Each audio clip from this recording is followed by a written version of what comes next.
listening to Let's Talk About Ethics with me, Evie Wenting. I am here today with Melanie, and we've been on before, so I'm super excited to have you back and dive right into our great conversation about ethics, compliance, integrity, and everything in between. And what I love about you is you bring in the HR perspective, and I'm always eager to hear what advice you can give us, what you have to say, because I think compliance professionals really need to work with their HR partners. And It vice versa. Yes, yes, it's really important because each of us don't know what we don't know.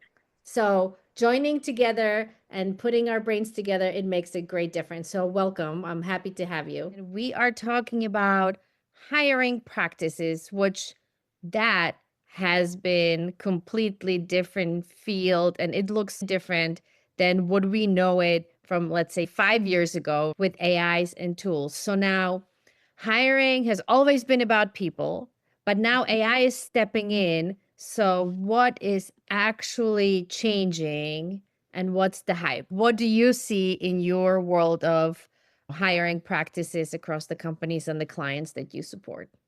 I think one of the biggest takeaways right now in the last even 2 years, but certainly even going back 5 years, is that companies are buying applicant tracking systems.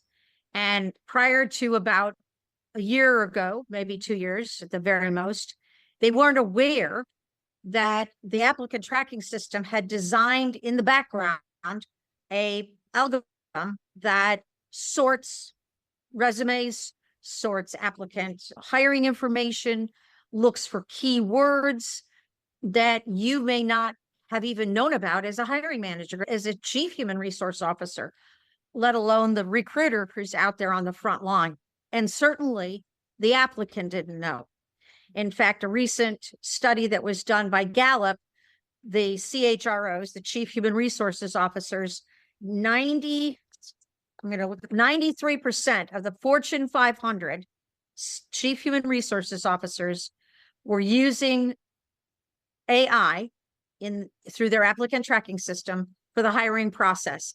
And yet the employees of those same companies, when asked the same question, did you know that your employer was using this information for promotional purposes, hiring purposes, only 1/3 of the employees knew.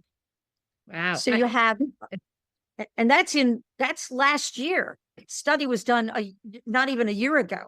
You know what would be really good to know if the HR people knew about that. And I wonder, and you had said couple things that are very near and dear to my heart when it comes to ethics, compliance, and AI, right? So number one thing from my own experience, I know that companies aren't asking questions of these AI companies regarding the due diligence, right? So they don't even have a basic form to figure it out what the questions are that should be asking to get little more understanding and insight about the AI and how the decisions are made about the algorithm. So that's one part, right?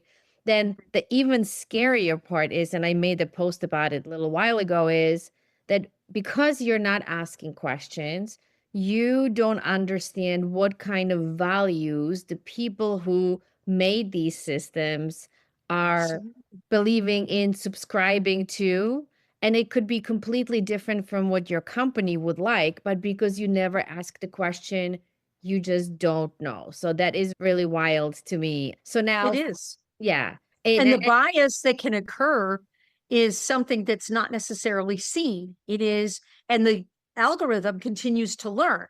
So let's say that you post your job, and let's say that a white male wrote the job description. Okay. And he is 25. And so the words that he uses in writing the job description are contemporary to what he knows and what he's experienced, right?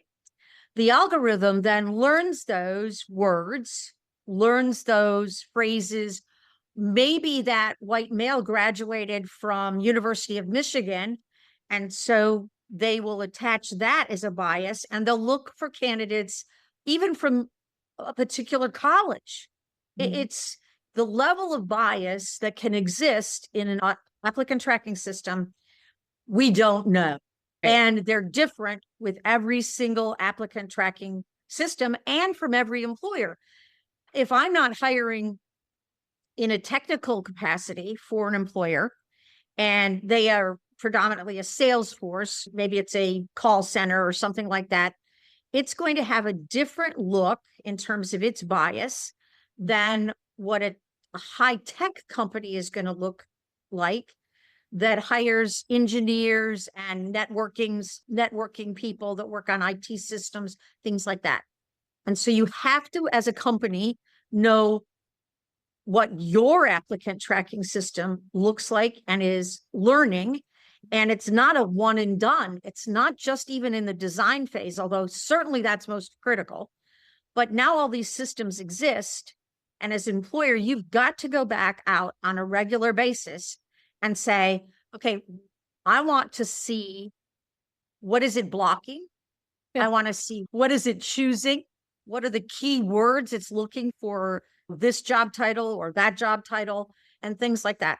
Because unless as a company, you decide that your applicant tracking system is a tool that you use to bring all applicants in, so that when you do your EEO1 report in May, it's coming up, in May of every year, if you have 50 employees or more, you have to file an EEO1 report.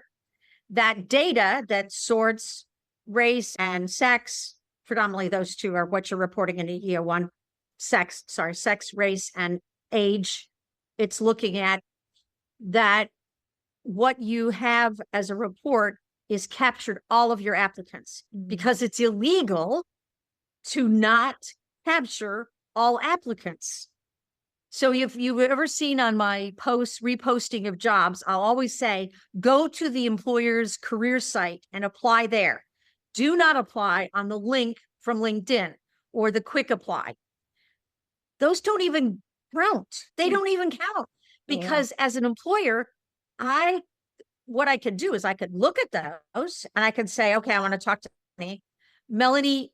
Before I talk with you, I need you to go to my career site and apply for the job, because you have to be counted as an applicant if we have 50 employees or more. And the only way that can be done is if you have applied through the applicant tracking system. So one of the concerns that I often have, and I've applied in years past through the quick apply on LinkedIn or whatever tool you're using, and it never directs me to go to the career site. And if I get a phone call regarding my application on a quick apply tool, the employer is not telling me to go to their applicant tracking system and apply before we talk.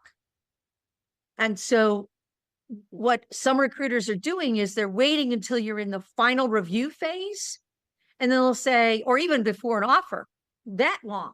And then they'll say, okay, now I need you to go and apply online at our applicant tracking system. You have just removed all of the other people that applied on that quick apply site on whatever tool you were using or the person was using. You've eliminated them as even being an applicant. You can't do that. Wow. You are skewing your EEO1 report. The next thing as an employer you can have as a mission and a requirement is that every application that is submitted on the applicant tracking system receives human review. That is, right now, as far as I'm concerned, that is the safest, easiest, even though it's laborious, way to stay out of trouble. Because then I'm not looking at just the resume that had the word adventuresome in it or unique opportunity. I'm looking at the one that was written by a 50-year-old Black male that said interesting opportunity or interesting experience or something like that. And the algorithm doesn't have that word in their system. So they automatically ditch that applicant. And I don't even know as the recruiter. Yeah. So you said something before that was very true and interesting. So recently I've gone through a course with, it was a 5-week course with For Humanity organization that was talking about employment automated decision tools. And it took you throughout the beginning, some of the tools that are helpful to candidates. There were some of the tools that we talked about that were helpful to organizations, just like you said in here. And we also talked about the risk, as you were discussing, that nobody is looking at the numbers or the outputs or the inputs.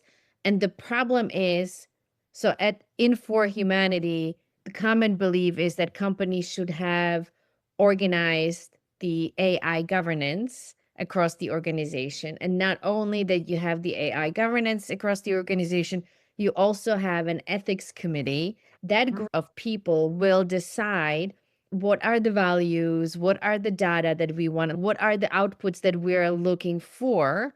And then the next part of it is that you have to train the people in those roles. And I think that's what you alluded to. And I believe that it's not happening. You know, AI comes into the company because IT wants the innovation. The executives and the C-suite are seeing savings in dollars because they're replacing headcounts.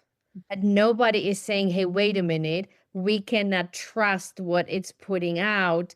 We have to make sure that we understand it. We have to make sure that we train the humans so they understand what we are supposed to be looking for. And then you can do appropriate training as the model learns more. But without that, you're going to have hallucinations and all these drifts sooner than later, right? Yeah. Before I got on the call, I was looking at LinkedIn, and Nick Gallo posted and you reposted about big law firm, really big law firm, had used in their pleadings 40 citations to cases that don't Didn't exist. exist. So that to me tells us somebody was saving time or thought they were saving time and didn't understand that you really have to check the human in the loop is the most important thing. You don't, it's not just about having a policy, that there has to be human oversight, because you know as well as I do, we talk about in compliance and ethics, you can write policies in HR or compliance, you can write them till you're blue.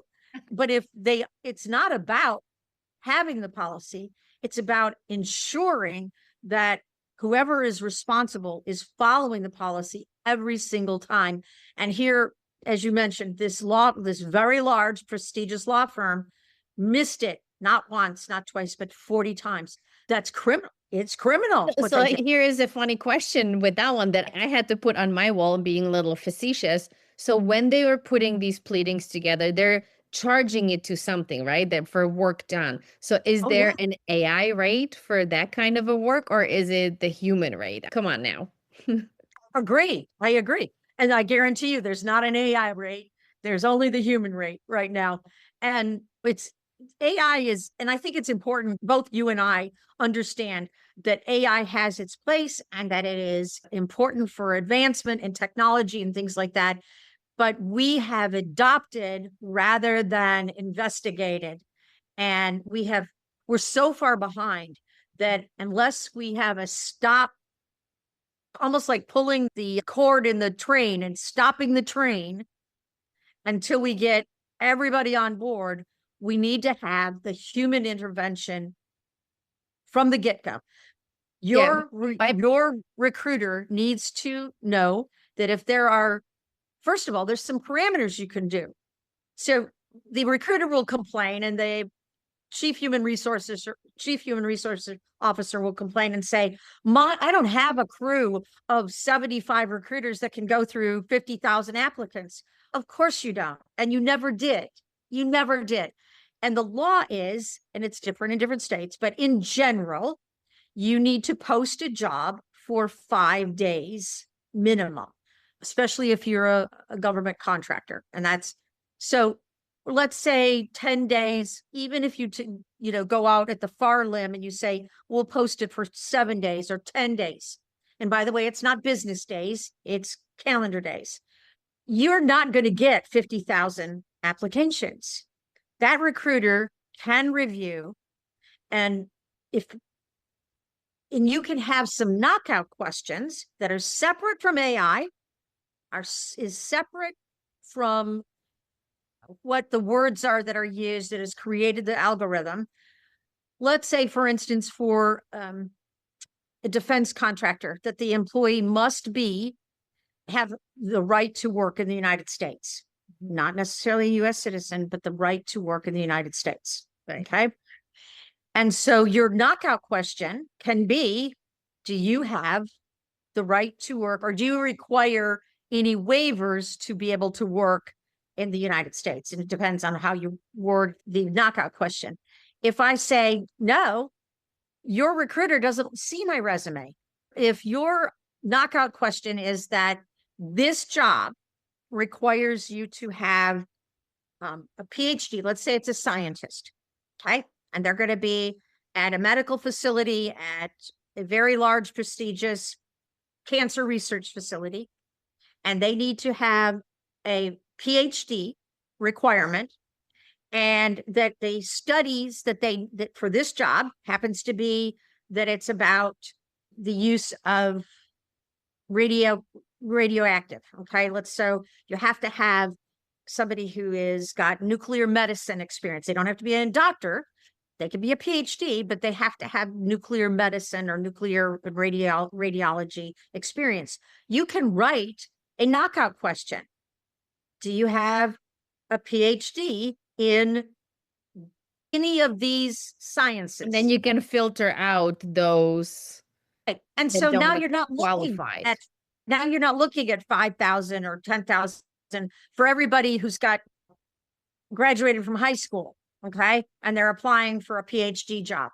You can create knockout questions. That is not part of your AI design. That is part of what every recruiter, and I have written knockout questions. They're not hard.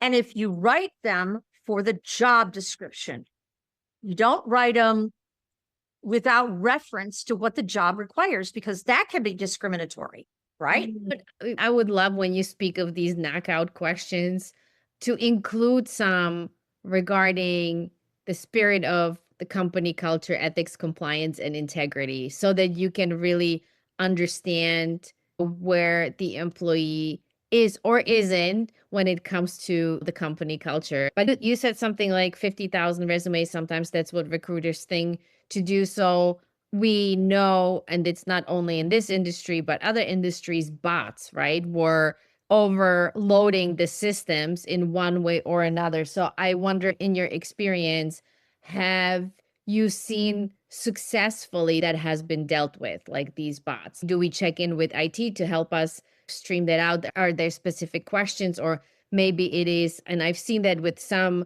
companies, when you apply to a job, you submit it, but then it comes back to your email and say you have to go through that email process to say, okay, yeah, that's me. Maybe Right. that's a one way to handle it. So there is extra steps you can do to kind So of, that you're real. You're basically identifying to the employer yes, that you're not a bot. yeah, You yeah. are So human you being. weed all those out. So then it's maybe 50,000 were with bots, but then you reduced it to a couple hundred because all the bots went away because they couldn't re-verify. So I think there is definitely interesting data points to look at what that looks like. But no, I agree with you 100%. And regarding your desire to have knockout questions that talk about ethical behavior, I will tell you, I haven't seen one that would work, because knockout generally eliminates you rather than includes you, right? That's why they call it a knockout question. But that's why the use of open-ended behavioral-based questions with every applicant it has to be the gold standard, and it's not difficult. You and I can go online right now and type in Google in a search window, a search engine, and say, provide me behavioral based on decision making. And it will give you a list of behavioral based questions on decision making, or on communication, or on customer service. There's every single category you can imagine. The questions are out there, and they'll give you like 15 and you pick one or two. I've even with hiring managers said, okay, of all of the things that are important on this job description, That's the key, right? It has yes, to it be is. related to the 'Cause job description. absolutely. What are the top 5 things that are you need in order for this person to work with your team? And then I will parse out questions that are behavioral based. I send them back to the hiring manager, and he or she chooses one or two from each of those categories. And by the way, those questions do not change from one applicant to another.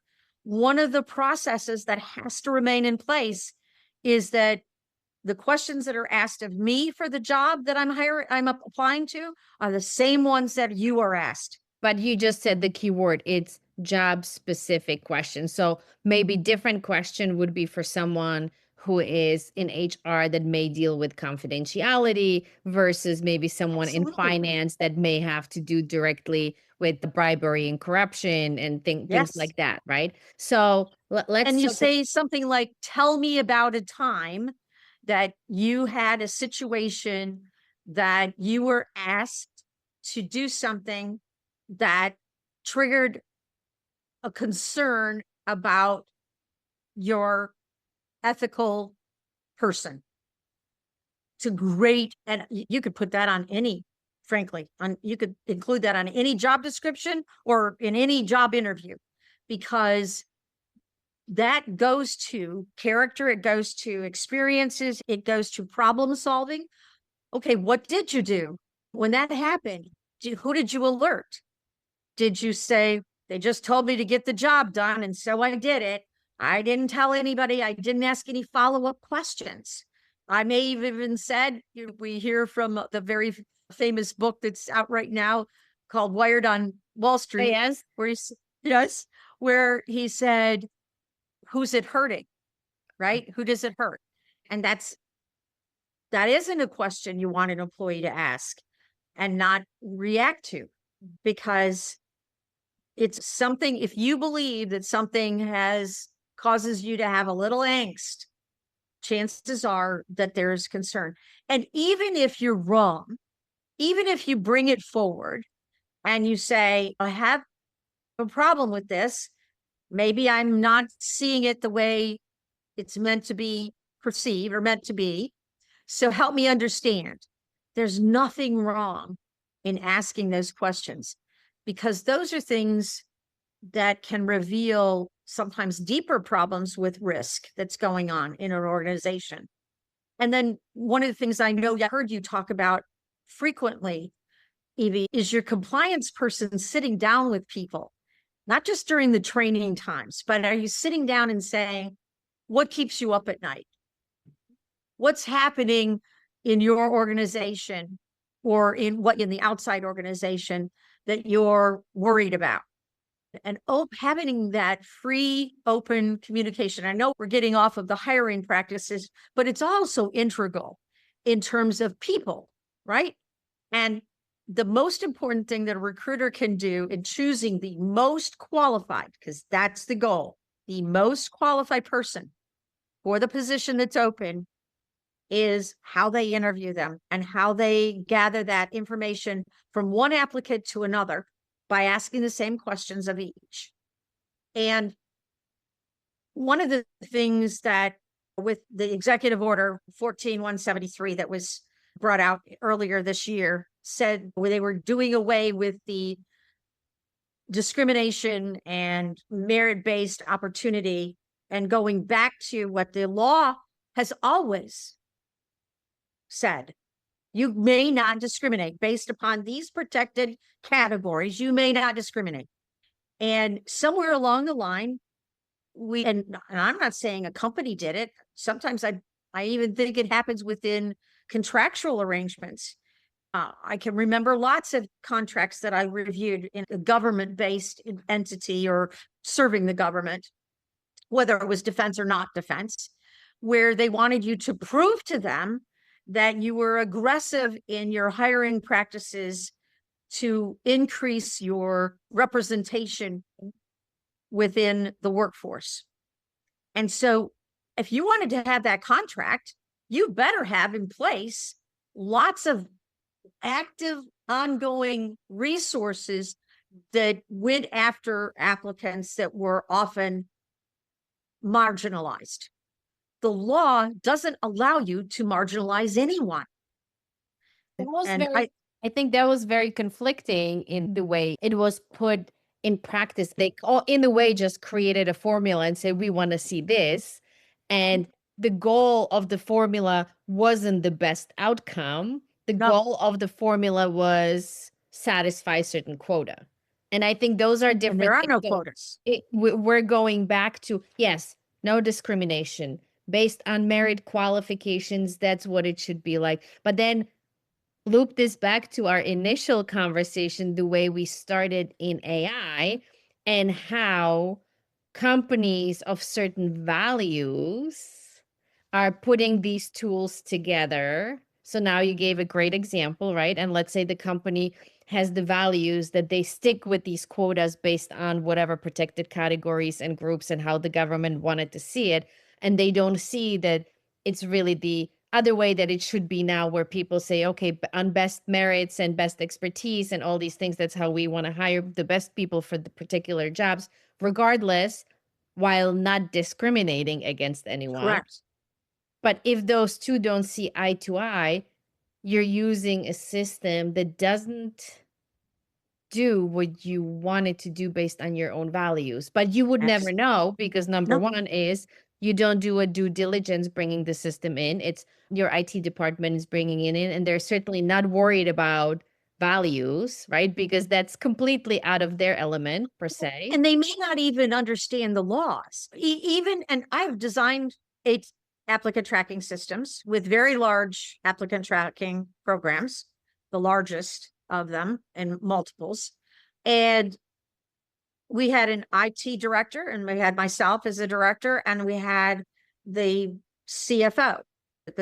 Actually, I think she was the controller. But anyway, we had 3 people on the design team. But at and this is not that many years ago, okay? At no point was there any opportunity to talk about what is happening software wise and design wise with that applicant tracking system in terms of removing people that shouldn't be removed. If the position requires a specific degree and a specific number of years experience, and you can justify that, because you can't just say, oh, you have to have 10 years experience.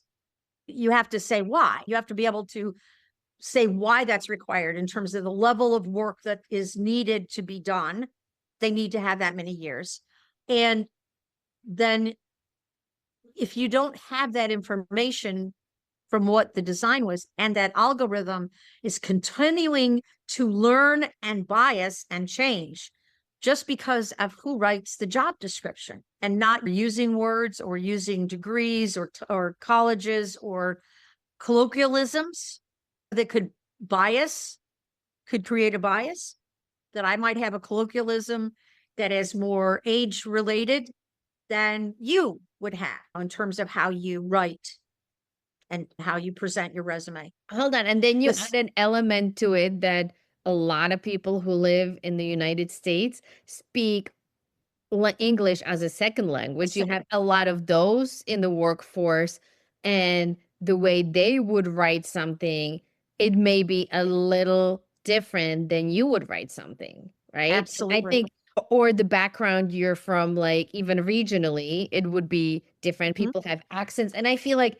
that even translates the way you write, right? It does. Where you're from. So you can tell that. So there certainly can be biases from many different elements, from young to older generation, to wherever you're geographically located, to the socioeconomic Many different ways someone can write. And I catch that myself when I say certain things, or I don't say English is not my first language. And sometimes I make a mistake and it's not intentional, but it happens. And then you're like, oh, I flipped this. I said something else. But it's just the nature of how our brains are wired. So biases coming from that could be really wild when you think of training an AI, because nobody is sterile, right? It's just the possibilities in how it can be done and then interpreted could be endless. And the real reason initially that ATS systems came into popularity was to drive reporting for the EEO1. It was also used to simplify the recruiter having to look. I can remember, I'm old enough that I can remember being on an airplane with a stack of resumes I used Wall Street Journal, and I went in every single region of the United States that I was doing hiring in. I posted an ad for a particular position in the Wall Street Journal. And then all of those resumes were mailed in to my private email code that the Wall Street Journal knew about. And I would get on a plane to go out to do the interviews, and I would have a stack of resumes that I went through. And so the intent was to remove that paper, because there's also liability in not keeping paper or keeping paper, because if you receive it in paper, you're supposed to keep it. And so then you have that whole and the storage is ridiculous if you're a large employer and you hire a lot. And you also cannot go back to those resumes. So unless it's what is called an evergreen job, that you are allowed by law to keep evergreen on your website as a job you're hiring on a continuous basis, because, and it's not about turnover in a negative way, it's just a natural progression, or it can even be a positive. Let's say that you're a company and you currently have 5 contracts and you've got enough welders for those 5 contracts, and then you get 2 more contracts and you don't have enough welders to manage 7 contracts. So you have to hire more welders. And so you may have that welding job description up posted for applicants for maybe several months. And the law allows that because you don't have to repost it every time. And that's the only time when you can go back and look in and pull out one that's come in maybe a month before someone else's, okay? Or maybe a month after someone else's, and look at them as you're hiring. And then you're looking at all of them. Otherwise, when the job posting closes, whatever time frame you've set for that job posting, you can't go back to last time we posted this job. I really liked Evie's application. I really liked what she brought to the opportunity, but unfortunately we could only hire one, and we were going to have to provide relocation services to her. And so we only hired the other person. Now we desperately need a person like Evie, and we're willing to do relocation at this point. You can't go back unless you apply again to my new job post. So that's interesting, because many companies, when you apply, say, oh, you applied and now you're part of our network. So if we see something in that you would qualify for, we'll reach out. But I think that never happens. Legally, they shouldn't be doing that, to be honest with you. I'll tell you a company, and I won't say by name, that does it really well. There is an automotive company in Michigan that once you fill out your application and you've submitted your resume, what they do is when they have a position that meets your resume, meets the criteria, they send it out to you to apply for. Okay.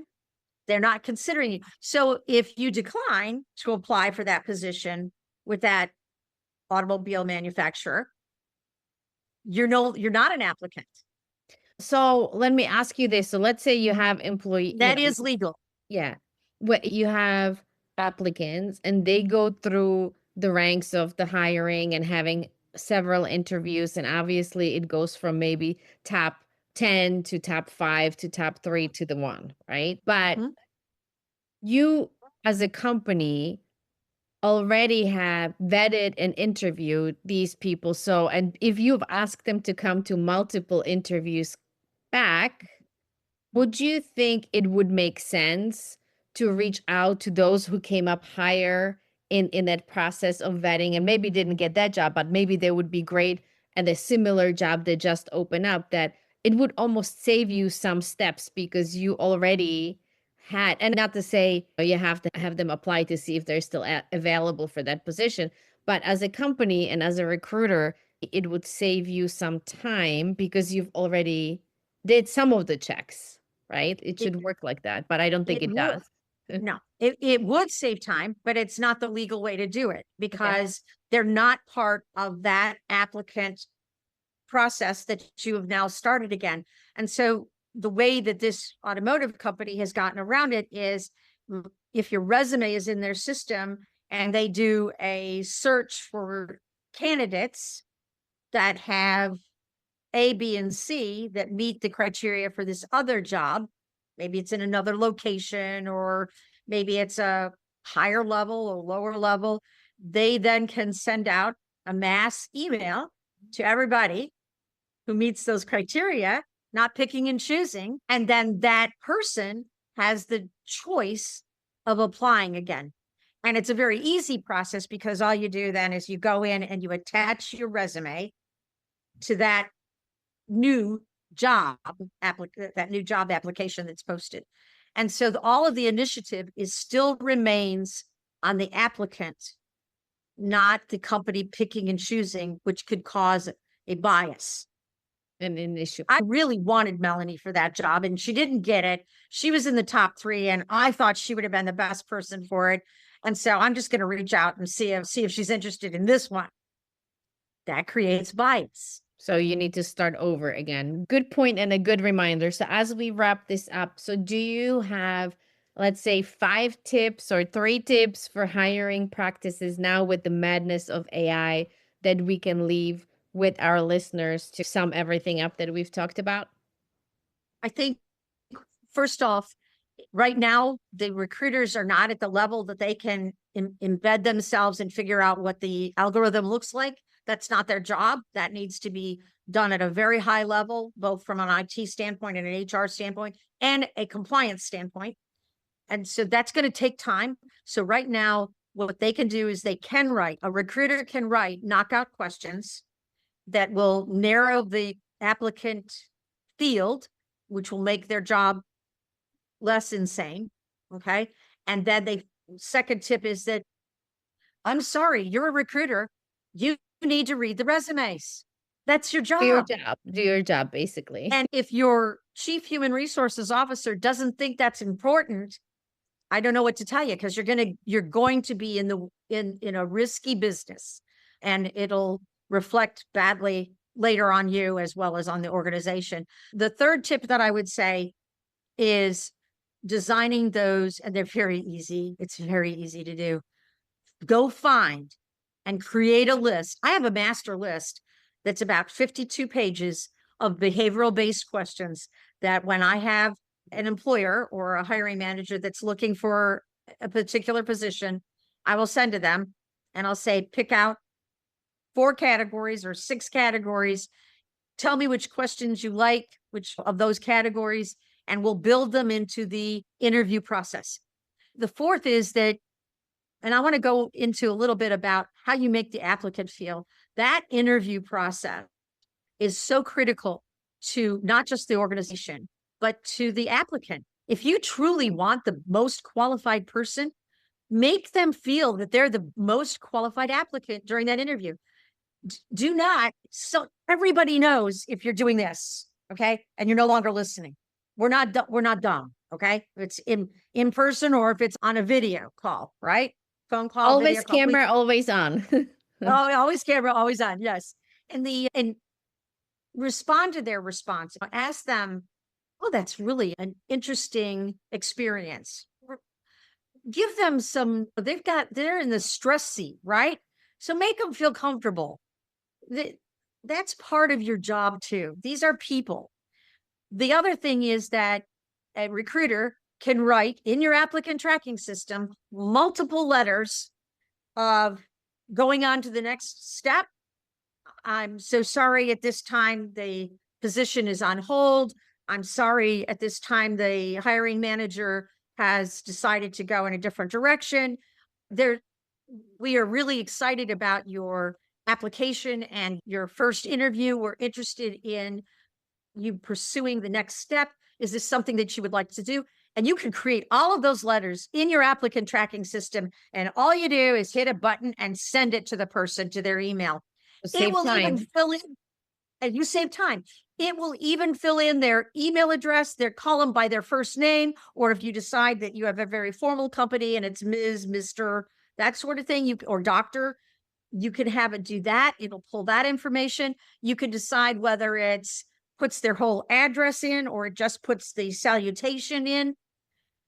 All of this is customizable and it's not hard. And most ATS systems have some boilerplate ones that you could tweak. So there's no reason not to do that.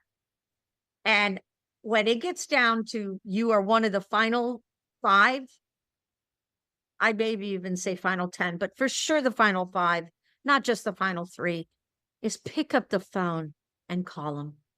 You don't have to say, oh, we chose Sally Jones or Tom Smith. You can say, it was a very tough, competitive process, and you did extremely well. The organization has decided on another candidate, but we really hope that you apply with us again. Make the call. And if they say, well, what did I do wrong? I would answer, because they'll ask tough questions, and you're a recruiter and you're also on a time crunch, right? Say something like, it's not whether you did something right or wrong. It is looking at the company as a whole, looking at the position as a whole, looking at the team as a whole. And the decision was made to move forward with another candidate. And just keep it general again. And once again, it's your job. Sorry. If you want to be a recruiter, you are not only the person who gets to make the job offer, you're also the person that has to say, it wasn't today. And I always tell my recruiters that have been part of my organizations is it's also a reflection on the company. And if I'm Hershey's chocolate or I'm Bristol Myers and I want that candidate, I don't care if they were applying for a project management job or if they were applying for a janitor position, I want them to still buy my product. I want them to want to drink Pepsi-Cola or Coca-Cola or Verner's or whatever.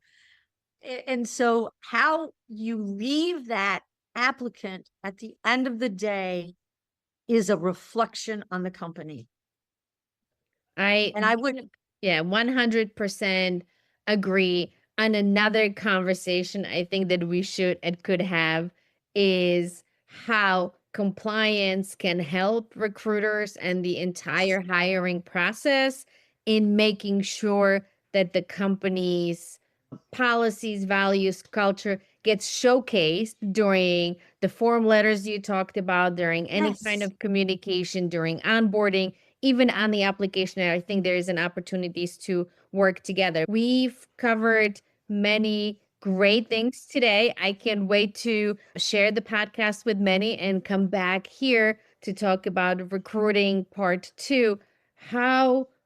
What does the messaging look like? Like I just said, we want to make sure that the compliance team is part of creating the right communication for the organization. And human conversation is the most important in the process. It is. So, and you know how much I believe that compliance and HR have to be partners, that we do not operate in separate worlds. We operate in the same world and we have to communicate. And to me, I would have no problem whatsoever sitting down with my compliance officer and saying, okay, here's the steps. that we go through. Here are the processes that we go through. Where are the traps? Where are the risks? And having the compliance officer say, well, what about this? Have you thought about this? And say, yeah, yes, we could do that. Or say, we probably can't, and here's why. Is there a workaround? And that conversation, compliance is our partner, never our nemesis. Never. Correct. And HR people, we need to evolve. It frustrates me when I hear a compliance of professional say that are frustrated with the relationships that they have had to deal with in terms of the HR department.